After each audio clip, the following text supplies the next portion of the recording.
अलावा कल की क्लास आई थिंक सबने ही ज्वाइन की है ना, सभी थे कल की क्लास में, सिर्फ आप ही नहीं थे। तो आपका छूटा है तो आपको कवर कर लेना, हम आगे पढ़ते हैं ना। अभी स्क्रीन शेयर करते थे, 1 मिनट। अभी तक हमने जावास्क्रिप्ट में क्या क्या पढ़ा है स्टार्टिंग से? थोड़ा ऐसा बोलना कि अंकित तक भी आवाज है। हमने वेरिएबल्स पढ़े हैं, डेटा टाइप्स पढ़े हैं, बस डेटा टाइप्स में 2 डेटा। सबसे पहले हमने क्या पढ़ा था? जावास्क्रिप्ट में वेरिएबल्स पढ़े थे, वेरिएबल्स को कैसे क्रिएट करते हैं उसके लिए कीवर्ड्स पढ़े थे। उसके बाद पढ़े थे हमने डेटा टाइप्स। इसमें 2 तरह के डेटा टाइप पढ़े थे, एक प्रिमिटिव होता है और एक नॉन प्रिमिटिव होता है, ठीक है। जो प्रिमिटिव टाइप के डेटा टाइप्स थे वो कितने टाइप्स के थे? मैं नाम पूछूंगी वही बताएंगे। 7 डेटा टाइप्स के नाम बताओ जो प्रिमिटिव वाले थे ना, कल परसों ही बताए थे आपने।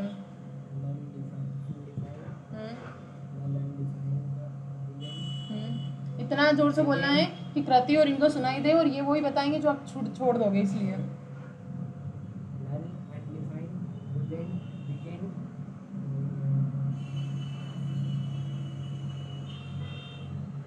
आप हमेशा टफ वाले बता देते जो बच्चों को याद नहीं रहते, हमेशा इजी वाले भूल जाते हैं, ऐसा क्यों?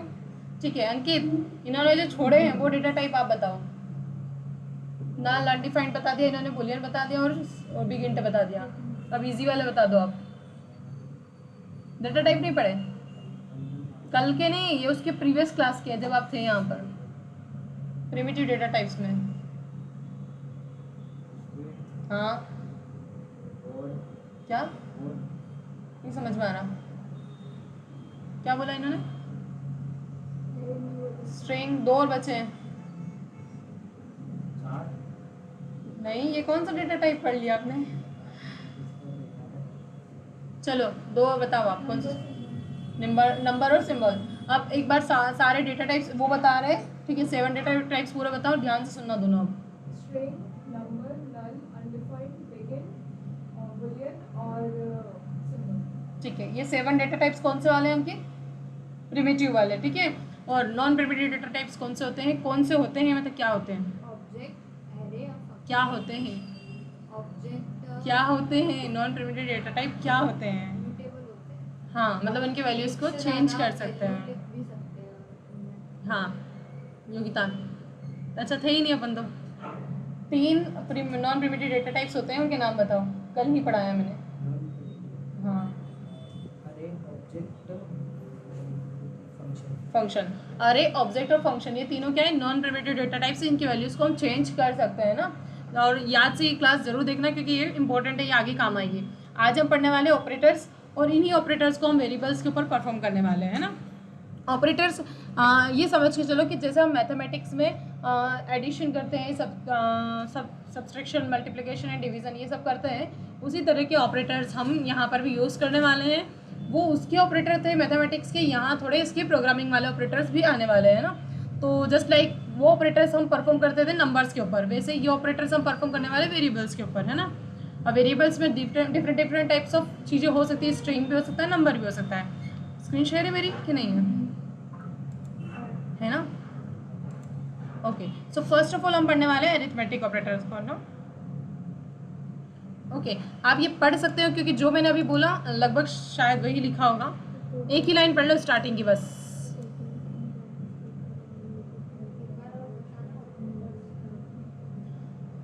ऑपरेटर्स क्या है कि जैसे हमने मैथमेटिक्स के अंदर मल्टीप्लिकेशन, डिवीज़न और ये सारे ऑपरेटर्स थे, उसमें मैथमेटिक्स के टर्म में वो हम किस पे परफॉर्म करते थे? नंबर्स के ऊपर परफॉर्म करते थे। वैसे ही ऑपरेटर्स इसमें भी होते हैं प्रोग्रामिंग में, जावास्क्रिप्ट के अंदर, जो कि हम वेरिएबल्स के ऊपर परफॉर्म करने वाले हैं, ठीक है। उनकी वैल्यूज़, वेरिएबल्स की जो भी वैल्यूज़ होगी उनके ऊपर परफॉर्म करेंगे। यही लाइन इसमें भी लिखी थी, समझ में आई? हम पढ़ेंगे तो आपको समझ में आ जाएगा आगे। फर्स्ट ऑफ ऑल पढ़ते हैं एरिथमेटिक ऑपरेटर। एरिथमेटिक ऑपरेटर्स जो होते हैं डिफरेंट टाइप्स के होते हैं, जैसे आप यहाँ पर देख पा रहे होंगे। एरिथमेटिक में सब आ जाता है, एडिशन, सब्सट्रैक्शन, ये नाम आप भी पढ़ सकते हो, सभी को इंग्लिश पढ़ना आती है ना। आप ये पढ़ो पहले, मैथमेटिकल टर्म्स जो होती है ना, जैसे मल्टीप्लिकेशन, डिवीजन, ये सारी चीज़ें इसमें एरिथमेटिक में आती है। क्योंकि एरिथमेटिक टर्म हमारे लिए न्यू नहीं है, हम पहले पढ़ चुके हैं। इनको वेरिएबल्स के ऊपर कैसे परफॉर्म करना है वो मैं बताऊंगी। एक बार इन सारे ऑपरेटर्स के सिम्बॉल्स देखो, साथ में उसके नेम्स देखो। किसी को ऐसा है जो नहीं समझ में आता हो वो पूछ लेना मुझसे। एक भी ऑपरेटर ऐसा नहीं है जो कि अब आज पहली बार देखा होगा आपने। एक्सपोनेंशियल पावर वाला होता है, हम बोलते हैं ना A raise to the power 2 mathematics term में, तो इसमें टाइप ऐसे होता है क्या, रिमाइंडर। जैसे हम जब डिवाइड करते हैं तो लास्ट में एक रिमाइंडर बचता है ना, हिंदी में उसको सेशफल बोलते हैं, इंग्लिश में उसको रिमाइंडर बोलते हैं, वही होता है मॉड्यूलस। ठीक है, अगर ये ऑपरेटर लगा है दो ऑपरेटर्स के बीच में, मतलब वहाँ पर डिवाइड होने के बाद जो उसका डिवाइडर बचता है, मतलब डिवाइडर नहीं सॉरी, जो उसका लास्ट में उसका जो रिजल्ट आता है उसको नहीं देखते, नीचे रिमाइंडर जो बचता है ना उसको हम एज अ रिजल्ट कंसिडर करते हैं, इस ऑपरेटर को यूज़ करते हैं। तब एक बार सारे ऊपर से नीचे तक देख लो और सोच लो कि इस ऑपरेटर से हम क्या कर सकते हैं, क्योंकि मैं ये नहीं बताऊंगी फिर क्या और क्या ऑपरेटर माइनस में क्या होता है, प्लस में क्या होता है, ये चीज़ बताने वाली नहीं है। प्लस प्लस या फिर माइनस माइनस, जैसे 5 6 7 8 या फिर माइनस है तो 5 4 3 2 1 मैं बताऊंगी ऑपरेशन परफॉर्म करना। इंक्रीमेंट डिक्रीमेंट भी हमने मैथमेटिक्स में परफॉर्म किया है, लेकिन फिर भी ठीक है। आपका बीएससी बैकग्राउंड था ना शायद, बीसीए था, ओके। बीसीए में भी 12th आपने मैथमेटिक्स से ही किया होगा 12th तक, तो फिर अच्छा बायो से आप इस पे जंप हुए हो आप भी, ओके। और तुली का, ओके। मुझे लगा शायद आप मैथमेटिक्स से थे उसके बाद बीसीए करा आपने। आपने भी बीसीए किया ना? नहीं, हाँ उन्होंने भी बीसीए किया ना। अच्छा ओके, हाँ मुझे ये ध्यान था तीनों में से एक बीटेक है, ओके। चलो कोई बात नहीं, अगर ये टर्म्स नहीं भी पढ़ी हो तो हम थोड़ा बहुत आगे देख लेंगे, लेकिन ये 4 स्टार्टिंग के तो नहीं बताऊंगी, एडिशन सब्सट्रैक्शन मल्टीप्लिकेशन डिवीजन नहीं बताने वाली। मॉड्यूलस ठीक है, फिर भी एक बार बता दूंगी, है ना। रिमाइंडर वाला है, एक्सपोनेंशियल पावर वाला होता है जो कि कम ही यूज़ होगा, बट एक ऑपरेटर है इसे बता दूंगी मैं इसलिए ना। उसके बाद इंक्रीमेंट डिक्रीमेंट में ऐसा होता है कि अगर 5 है और उसके ऊपर इंक्रीमेंट ऑपरेटर लगाए तो वो 6 होगा, फिर 7 होगा, फिर 8 होगा, ऐसे बढ़ेगा, एक एक करके ही बढ़ेगा हमेशा। और अगर माइनस माइनस लगा तो हमेशा एक एक करके कम होता जाएगा, है ना, जिस भी नंबर पर हम परफॉर्म करेंगे। हम आगे देखते हैं इन ऑपरेटर्स के एग्जाम्पल्स में, ओके। अगर आपको जिससे रिमाइंडर वाला नहीं भी समझ में आया तो आप एक बार इसको देख सकते हो, इसको रिमाइंडर वाले के लिए और इसको डबल स्टार वाला जो दिख रहा है उस ऑपरेटर के लिए।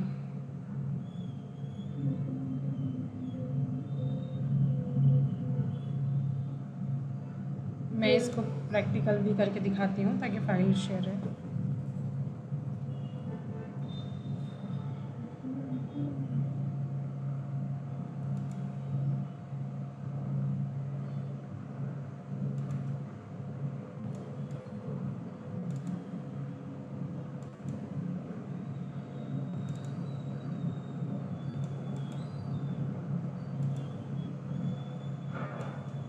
अब डायरेक्टली आ गया वो साइड जो शॉर्टकट से हट गया था ना वीएस कोड, डायरेक्टली आ गया, मैंने चेंज नहीं किया कुछ भी।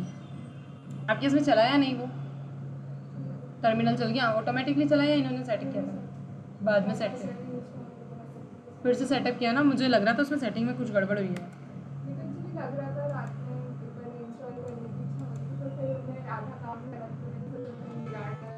फिर उन्होंने ये बाद में कर दिया ऐसा,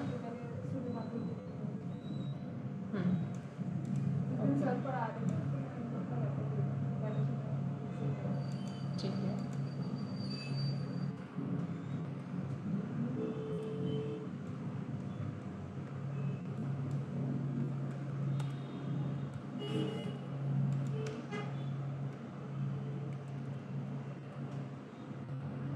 देखो अरिथमेटिक ऑपरेटर में हम एक एक ऑपरेशंस पे देख लेंगे और बाकी बता दूंगी मैं आपको कैसे करना है। सबसे पहले आपको समझ में आना है, अच्छा कोई चीज़ ना ऐसा किया करो, मैं बोलूँ उसके पहले सोचा करो कि इस लाइन से ये मतलब है, इस लाइन से ये मतलब है, आपको समझ में आएगा कि आपका माइंड चल भी रहा है या नहीं।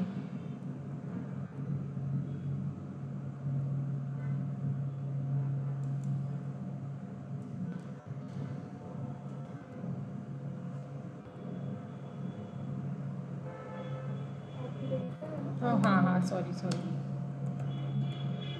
रिजल्ट देखने से पहले सोचो कि इसका रिजल्ट क्या आने वाला है। वही है ऑपरेशंस परफॉर्म किए, जैसे a प्लस बी। अब आपको ये तो पता है कि लाइन नंबर 3 पर लेट a इक्वल्स टू 10 है, मतलब a में असाइन हुआ है, वही हमने कॉमा करके दूसरा वेरिएबल भी बना दिया b इक्वल्स टू 5। हम चाहे ना तो इसको सेपरेट ऐसे भी बना सकते हैं लेट करके, और इसको ऐसे भी बना सकते हैं वेरिएबल्स, उससे कोई फ़र्क नहीं पड़ेगा, है ना। यहाँ पर सेमीकोलन लगाना होगा, ठीक है। इन जनरल हम ऐसे बनाते हैं, ऐसे भी बना सकते हैं, या फिर कॉमा से सेपरेट करके उधर भी बना दिया था। अब यहाँ पर ये देखो कि a प्लस बी पे a प्लस बी हो परफॉर्म, तो ऑब्वियसली बात है 15 ही होगा। अरिथमेटिक भी इसमें तो कोई समझाने वाली चीज़ नहीं दिख रही है ना, a माइनस बी नहीं अभी नहीं किया, मैं बताती हूँ। यहाँ पर इंक्रीमेंट ऐसे यूज़ नहीं होगा, वो इंक्रीमेंट ना फंक्शंस के थ्रू यूज़ होता है, मैं बता दूँगी उसको। ये समझ में आया सारा? रिमाइंडर समझ में आया आपको कि ये वाला मॉड्यूलस जो यूज़ किया है इससे क्या हुआ है यहाँ पर? क्योंकि 5 और 10 डायरेक्टली डिवाइड हो गए, इसमें रिमाइंडर बचेगा ही नहीं लास्ट में, है ना? ये जो लास्ट वाला है ये नहीं समझ में आया। लास्ट वाला ये हाँ, ऑपरेटर मैंने काय के लिए बताया था? पावर हाँ, पावर के लिए बताया था। प्लस दिख नहीं रहा मुझे। जब हाँ जब 10 टू द पावर 5 लिखा हो तो 10 को 5 बार मल्टीप्लिकेशन करोगे तो क्या आएगा? 5 0 लग जाएगी पीछे, बस वही है। मैं बोल रही हूँ ना, वही पावर है। आप मैथ्स में पढ़ते हैं ये टर्म्स को, 10th में तो पढ़ा ही, ऑब्वियसली 10th में सभी पढ़ते हैं, raise to the power 2 divided by. हाँ, इसमें लैपटॉप में ऐसे पावर चढ़ाने की मुझे भी याद नहीं है और शायद नहीं होती है, इसीलिए इस ऑपरेटर का यूज़ करते हैं। मतलब वही मुझे याद नहीं है,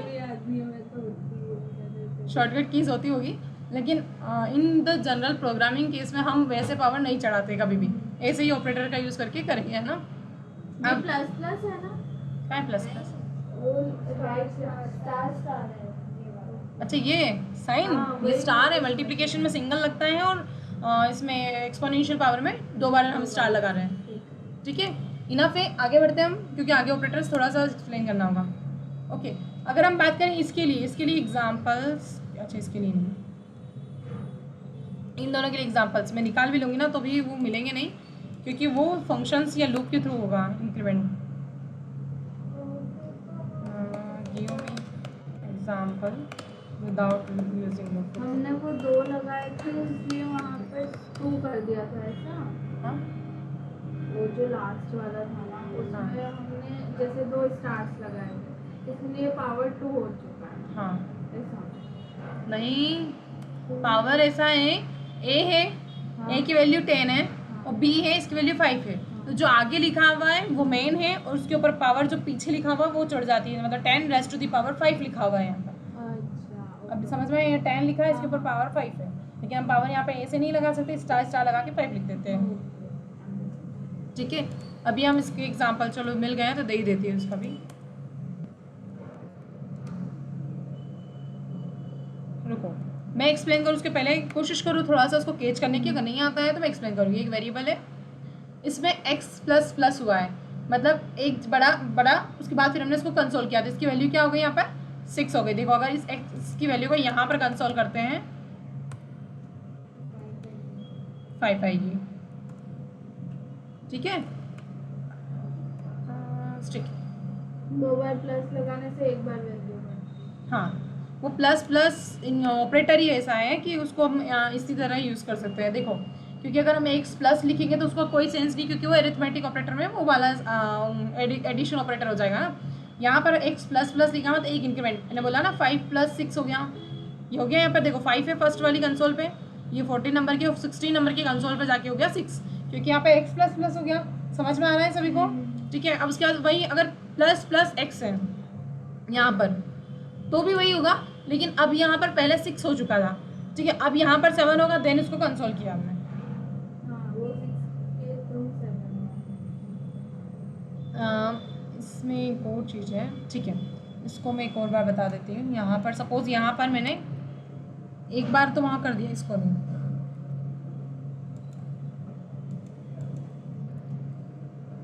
इसमें देखो, इसमें ना 2 चीज़ होती है, एक लिखा हुआ x प्लस प्लस और एक लिखा हुआ है प्लस प्लस एक्स।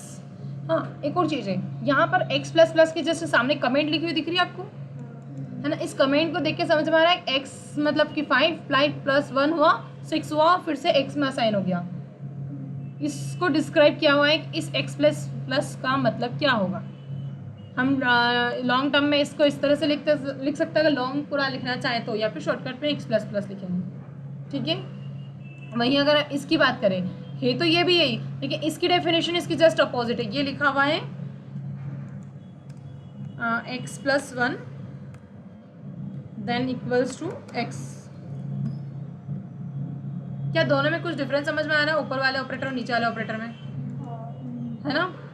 एक में x की मतलब कोई इंक्रीमेंट है, फिर उसके बाद हाँ, देखो फर्स्ट वाले ऑपरेटर में क्या होगा, पहले ही तो x की वैल्यू उसमें असाइन है, देन पहले ऐड हुआ फिर असाइन हो गई, है ना? और नीचे वाले में पहले क्या, पहले ऐड हो रही है देन असाइन हो रही है। क्यों 6 क्यों आएगा? लाइन बाय लाइन रन हुआ पहले वाला, हाँ लाइन बाय लाइन रन हुआ। Listen, line by line run हुआ 13 नंबर की लाइन पर क्या था, और 13 नंबर पे 5 था, 14 पर आया 5 है, 15 पे आया, एक बार ऑपरेटर परफॉर्म हो गया 6 हो गया, ठीक है 15 नंबर की लाइन पर आते आते हैं। देन फिर वो 16 नंबर पे जब हमने कंसोल किया तब उसकी वैल्यू 6 ही है। अब करंट वैल्यू 6 है, अब 17 पे हो या 18 पे हो 6 में ही प्लस प्लस होगा, तो 6 में प्लस प्लस हुआ मतलब 7 वैल्यू वहाँ पर हो चुकी है। क्या अभी समझ में आया? यहाँ पर ऐसा हुआ है कि 7 आ गया, 7 + 1 और 8 हो गया, सॉरी 6 + 1 क्या हो गया, 7 हो गया। अब मैं अगर नीचे और वापस परफॉर्म करूँगी तो वो 1 1 ऐड होता जाएगा, ठीक है। आप सपोज यहाँ पर मैंने ये लिखा हुआ है, इस ऑपरेटर को मैं नीचे 2-3 बार परफॉर्म करवा देती हूँ। अब वो आपको इसलिए नहीं दिख रहा क्योंकि 1 बाय 1 असाइन हो जाएगा। अब आप खुद से सोचो कि इतनी बार मैंने जब प्लस लगाया कितना, अब रिजल्ट फाइनली 24 पे कंसोल पे क्या आने वाला है, जल्दी सोचो फुर्ती से, मन में सोचो, ऐसा थोड़ी जोड़ना है क्या। इस नंबर पे 6 था, फिर जोड़ो फटाफट से, क्या आएगा फाइनली सब बता दो। अंकित 12 आएगा या 11? श्योर हो? सही है, आ गया है ना। अब वैसे हम बात करते हैं उसकी माइनस वाले ऑपरेटर की, डिक्रीमेंट के लिए।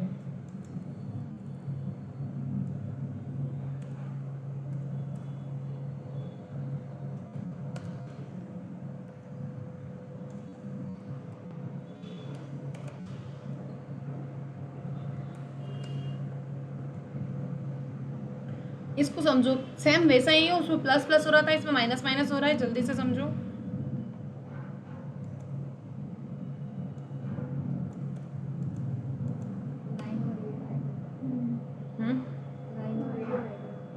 ठीक है, सभी श्योर हो? ठीक है, देखो पहले 10 है, 10 में से 1 गया, यहाँ पर तो 10 ही है इसलिए 10 आ गया, देखो है ना। उसके बाद फिर 9 हो गया, फिर वापस से 9 प्रिंट हो गया, और फिर वापस क्या हो गया, 8 हो गया और 8 प्रिंट हो गया। इजी है ना, आगे बढ़े, ठीक है। अरिथमेटिक कंप्लीट हुआ। अब उसके बाद हम चलते हैं नेक्स्ट असाइनमेंट ऑपरेटर पे। असाइन करना मतलब समझ में आ रहा है कि कोई चीज़ किसी को असाइन हो रही है। अब असाइन में डिफरेंट टाइप्स ऑफ असाइन होंगे, वो मैं आपको एक्सप्लेन करती हूँ ना। ये आप लाइन पढ़ सकते हो ताकि आपको असाइनमेंट में और समझ में आए कि क्या हो रहा है असाइनमेंट में।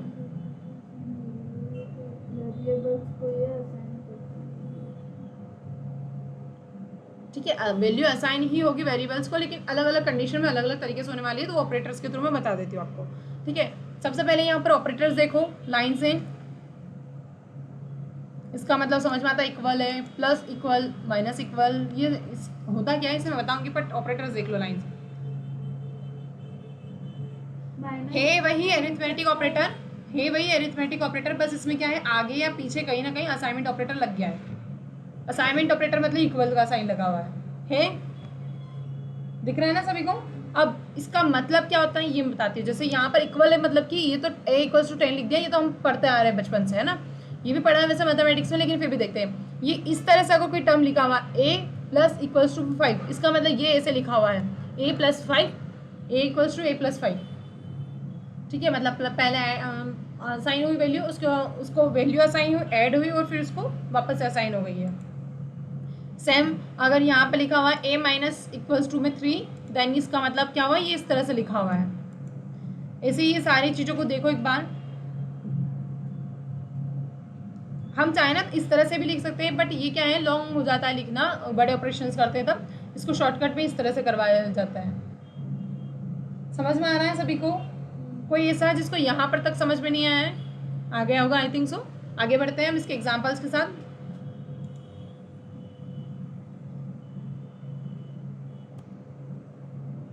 अब अपन ने एक्स ऑपरेटर ऊपर भी ले लिया है, तो ये नीचे एक्स को असाइन नहीं करने देगा, हम जेड ले लेंगे।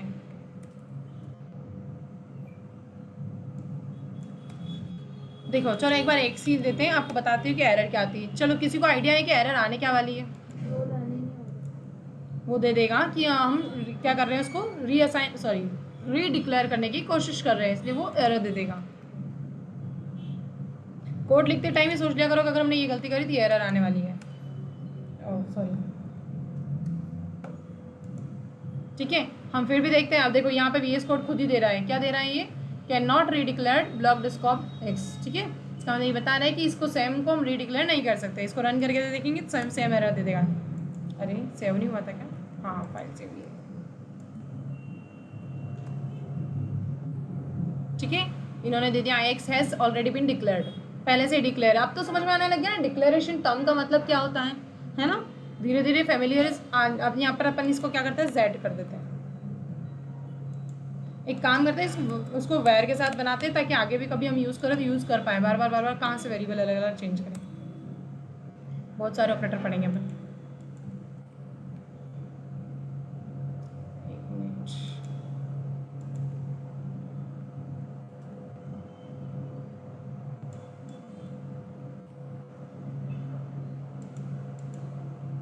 मैं ना एग्जाम्पल ChatGPT से इसीलिए ले लेती हूँ कि टाइप करने की जो ये टाइम जाता है ना अपना, ये बच जाता है। एक टाइप करते टाइम ज़्यादा जाता है। ठीक है,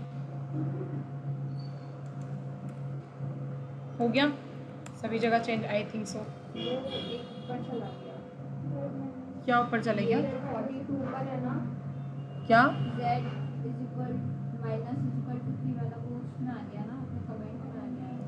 अच्छा ये ऐसा नहीं था ना,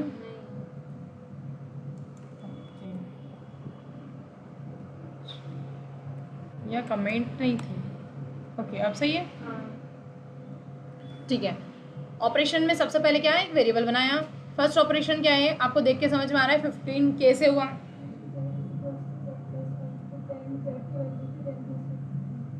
सभी एक बार अपने माइंड में इस ऑपरेशंस को परफॉर्म कर करके देखो कि कैसे हो रहा है ये।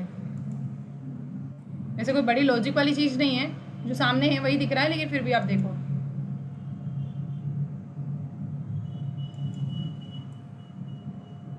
अरे यार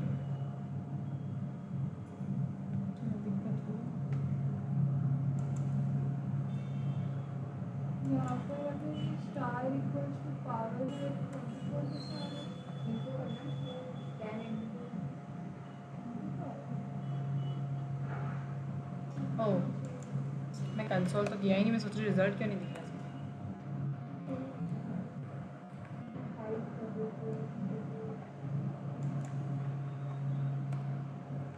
अब मुझे हर लाइन पे कंसोल लिखना होगा, क्यों, क्योंकि हर लाइन का रिजल्ट एक के बाद ही आएगा। सबसे पहले 10 वैल्यू के लिए कंसोल, इसके लिए कंसोल। आप रिजल्ट जल्दी जल्दी सोचो जब तक मैं कंसोल कर रही हूँ, टाइम दिया है मैंने आप लोगों को।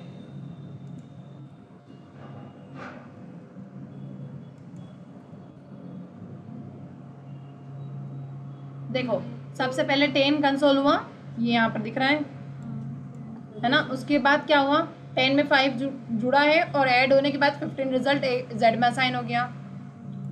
उसके बाद फिर माइनस हुआ, अगर यहाँ पर 10 है, 10 में से 3 माइनस करेंगे कितने बचेंगे, एक मिनट, हाँ सॉरी 10 नहीं है, यहाँ पर वैल्यू कितनी हो गई, 15 हो गई। 15 में से 3 जाएंगे, 12 बचेंगे। अब करंट इस 46 लाइन पे 12 वैल्यू है ना, 12 वैल्यू को 2 से डिवाइड करा, 24 आ गया। सॉरी मल्टीप्लिकेशन करा तो 24 आ गया।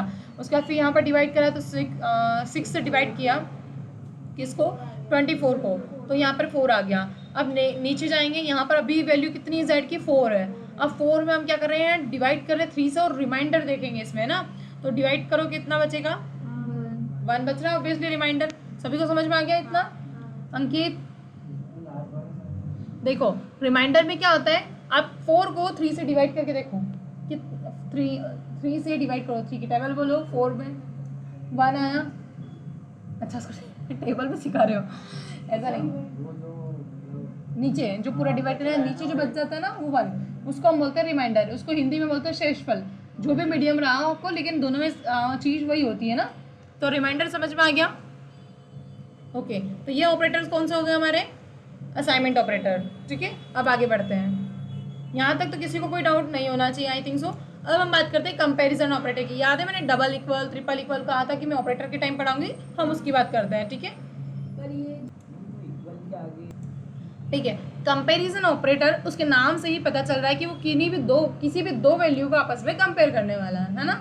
इसमें उस वाले ऑपरेटर में असाइन कर रहे थे हम, असाइनमेंट ऑपरेटर में कंपेयर वाले में कंपेयर करने वाले। कंपेयर भी अलग अलग तरीके से करेंगे, अलग अलग सिचुएशन में करेंगे। इसलिए गीतिका अगर नींद आ रही है तो क्वेश्चन पूछो, ठीक है? नहीं, वो क्या है कि एक बात से लेकर सब लेने लग जाएंगे, पता चला सो रहे हैं। ठीक है, सबसे पहले हम बात करते हैं पानी पी के रोको। ठीक है, फर्स्ट ऑफ ऑल हम बात करते हैं डबल इक्वल की, है ना? डबल इक्वल मतलब क्या हो रहा है, वैल्यूज को कंपेयर कर रहा है वो। अगर आप एक इक्वल लगाओगे ना तो वैल्यूज असाइन हो जाएगी। सपोज ए इक्वल्स टू में 5 हो गया, ठीक है, लेकिन आपने लगा दिया ए डबल इक्वल्स टू 5, तब जब वो प्रोग्राम जब रन होगा तो वो जो मशीन है उसको क्या समझेगी कि ये आपस में कंपेयर कर रहे हैं, ए को 5 से कंपेयर कर रहे हैं, वो बोल देंगे कि इक्वल नहीं है ना? अब अगर आपने लगाया ए ट्रिपल इक्वल्स टू 5, इसका मतलब ये हुआ मशीन जब रन करेगी कोड को तब वो ये देखेगी क्या वैल्यू तो इक्वल है या नहीं है, ये भी देखेगी, साथ में उसके डेटा टाइप को भी चेक करेगी। अब आपके दिमाग में ये होना चाहिए, घूमना चाहिए डेटा टाइप मतलब क्या होता है और क्या कंपेयर होने वाला है। ठीक है, suppose 5 equals to triple equals to में 5 लिखा हुआ है, लेकिन मैं कंडीशन बता रही हूँ, मैं रिजल्ट पूछने वाली हूँ ना। 5 लिखा हुआ है, ट्रिपल इक्वल्स टू में फिर 5 लिखा हुआ है, ये कंडीशन ट्रू होने वाली है फॉल्स होने वाली है? क्यों होगी?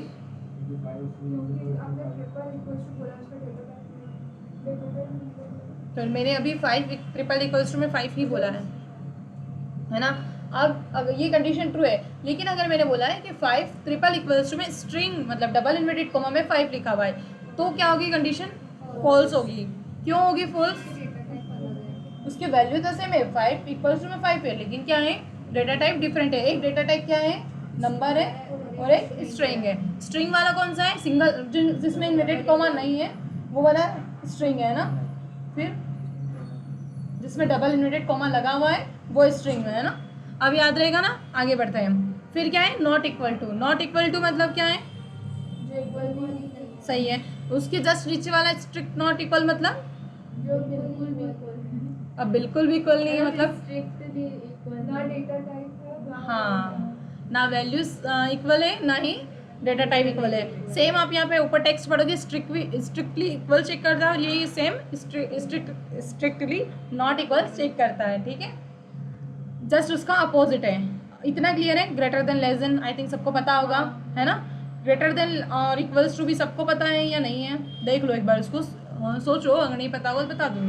मतलब ये पढ़ा मैथ्स में ही पढ़ा है, सिंपल से, या तो वो ग्रेटर देन होगा या फिर इक्वल होगा तो कंडीशन ट्रू होगी, और नीचे वाले में या तो लेस देन होगा या इक्वल होगा तो कंडीशन ट्रू होगी। ठीक है, अब आगे बढ़ते हैं इस एग्जांपल के साथ।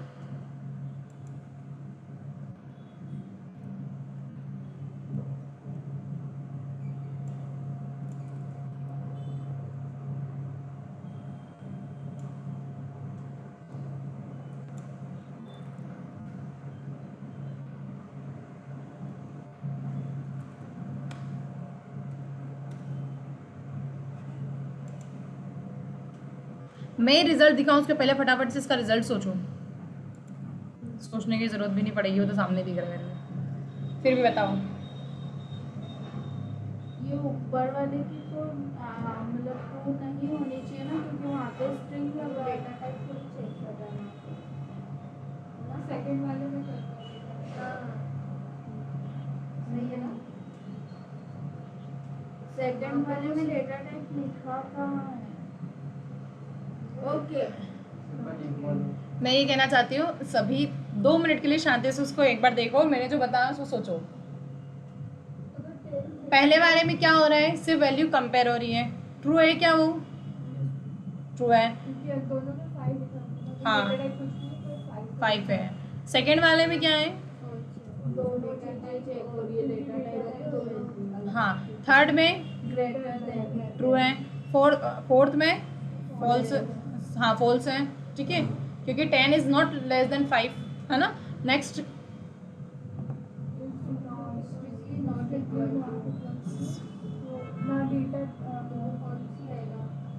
वैल्यू तो इक्वल है लेकिन डेटा टाइप क्या?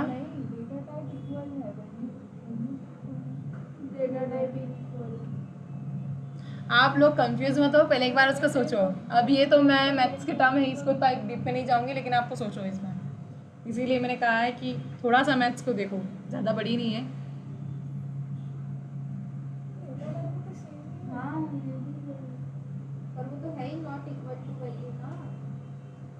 ऑपरेटर भी तो देखो, वैल्यूज ही नहीं देखने, ऑपरेटर भी तो देखो यूज़ क्यों हो रहा है ऑपरेटर। वैल्यू ही स्ट्रिक्टली नॉट इक्वल टू है तो उसका फॉल्स ही आएगा।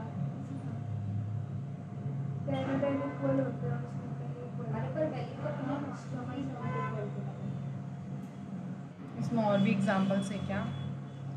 नहीं, ओके मैं निकाल दूँगी उसके, आप लोगों की प्रैक्टिस के लिए रहेंगे।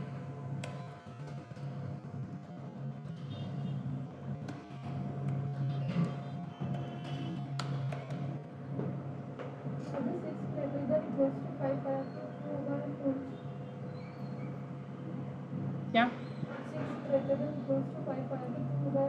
ये तो आपको सोचना चाहिए, ये मैथ्स की टर्म है, क्या होगा ग्रेटर देन इक्वल्स टू में?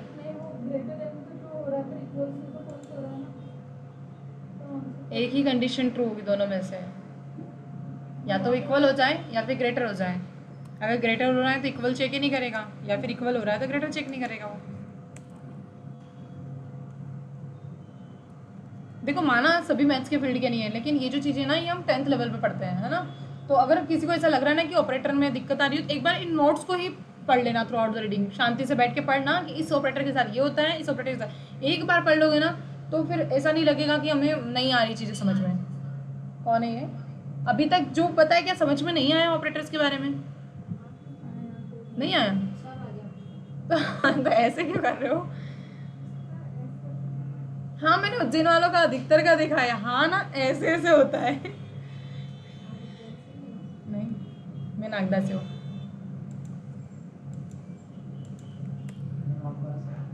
नागदा से। अब देखते हैं आगे, ये वाला तो एग्जाम्पल देख चुके हो, एक बार इनको थ्रू आउट द रीडिंग कर लो फटाफट से। मैं एक्सप्लेन नहीं करने वाली हूँ, शांति से घर पर बैठ के देख लेना है, तो एक्सप्लेन भी सारा है इसके अंदर कमेंट्स में। फुर्ती से देखो फटाफट।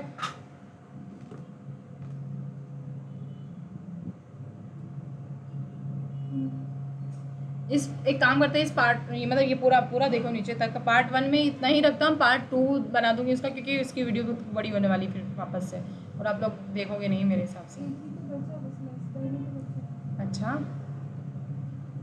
ऑपरेटर्स और बाकी कंपैरिजन तो यहीं ख़त्म हो रहे हैं। यहाँ तक कंपैरिजन ऑपरेटर फिनिश हो चुकी है, कंपैरिजन में और कुछ कंपेयर करने वाला नहीं है। हम आगे के लॉजिकल ऑपरेटर ये देखेंगे, है ना। एक बार यहाँ तक देख लो, अभी तक कितने ऑपरेटर्स फिनिश किए हमें? असाइनमेंट, अरिथमेटिक, कंपैरिजन, है ना।